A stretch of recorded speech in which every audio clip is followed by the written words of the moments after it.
সামনের বছর রোজার ঈদে রোহিঙ্গাদের মিয়ানমারে ফিরিয়ে নিয়ে সেখানেই তাদের সাথে ঈদ পালন করতে চান জাতিসংঘের মহাসচিব আন্তোনিও গুতেরেস। আর সেই সময়ের মধ্যে তাদের ফেরাতে অঙ্গীকার করেন প্রধান উপদেষ্টা ডক্টর মোহাম্মদ ইউনূসও।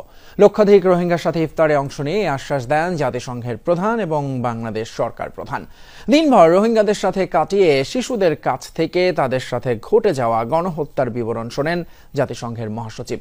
বলেন, আন্তর্জাতিক দাতা গোষ্ঠীর অর্থ বরাদ্দ কমে গেলে রোহিঙ্গাদের জীবন মান উন্নয়ন ঝুঁকির মধ্যে পড়বে।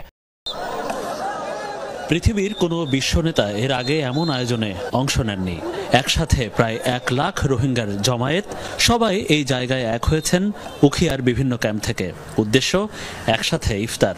আয়োজনের দাওয়াত দিয়েছেন প্রধান উপদেষ্টা ডক্টর মোহাম্মদ ইউনূস, যেখানে প্রধান অতিথি জাতিসংঘ মহাসচিব অ্যান্তোনিও গুতেরেস। থ্যাংক ইউ, শুকরিয়া স্যার। অংশ নিয়ে প্রধান উপদেষ্টা চট্টগ্রামের ভাষায় কথা বলেন রোহিঙ্গাদের উদ্দেশ্যে। আশ্বাস দেন যে কোনো মূল্যে রোহিঙ্গাদের নিজ দেশে ফেরত পাঠানোর। সামনের বছর ঈদের সময় যেন অনার বাড়ির মধ্যে তাই ইউনিটি একত্র হন এবং দাদা দাদির খবরের কাছে তাইরে অনেক তারিখ সম্বর্ধনা দেন। Many shared harrowing accounts of their ordeals in Myanmar and their journeys here.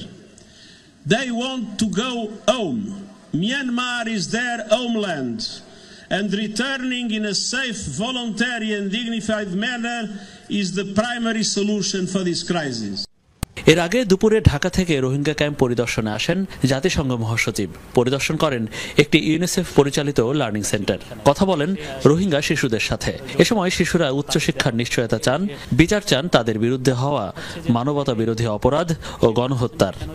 আরা তুন দিলা অপরচুনিটি নাই দে হিউম্যানিটি বনিবালা তো আরা বনিবা জিম দিলা নাকি ইউনিভার্সিটি মা দে হায়ার এডুকেশন স্টাডি করলে আরা পারিম রোহিঙ্গার বিচার আছে বিচার চায় তো ইতারা হয় মানে বিচারিয়ান করে দিবালা প্রেসার মানে তারা কোশিশ গজিল তো না হরা আবার প্রেসার দিব।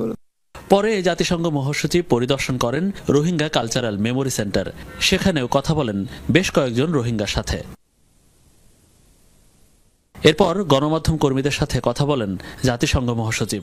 বলেন, মিয়ানমারের অভ্যন্তরীণ অবস্থায় শান্তি নিশ্চিত হলেই রোহিঙ্গা প্রত্যাবাসন শুরু হবে। রোহিঙ্গাদের অর্থ বরাদ্দ অর্ধেক করে ফেলার প্রসঙ্গেও কথা বলেন অ্যান্তোনিও গুতেরেস। রোহিঙ্গারা নিজ দেশে ফেরত যেতে উদ্গ্রীব হয়ে আছে, তবে তাদের ফেরত পাঠাতে মিয়ানমারের মধ্যে শান্তি প্রতিষ্ঠা হওয়াও জরুরি। সেখানে এখনো ঝামেলাপূর্ণ পরিবেশ রয়ে গেছে। একথা নিশ্চিত যে রোহিঙ্গাদের ক্যাম্পে মানসম্মত জীবনযাপন প্রয়োজন। তবে অর্থ বরাদ্দ কমিয়ে আনার যে ঘোষণা, তাতে রোহিঙ্গাদের উন্নয়নের কর্মসূচি ঝুঁকির মধ্যে পড়বে। তাই অর্থ বরাদ্দ না কমাতে বিশ্ব নেতাদের সাথে কথা বলে সেই চেষ্টা করব। সবকিছু সেরে সন্ধ্যার পর বিমানে করে ঢাকার উদ্দেশ্যে রওনা দেন প্রধান উপদেষ্টা ও জাতিসংঘ মহাসচিব।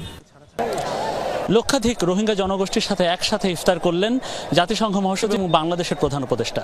কোনো সংস্থার প্রধান বা কোনো বিশ্ব নেতাদের কাছে পেলেই এই রোহিঙ্গারা একটা কথাই বলেন, সেটা হচ্ছে শান্তিপূর্ণভাবে দ্রুতই ফেরত যেতে চান মিয়ানমারে।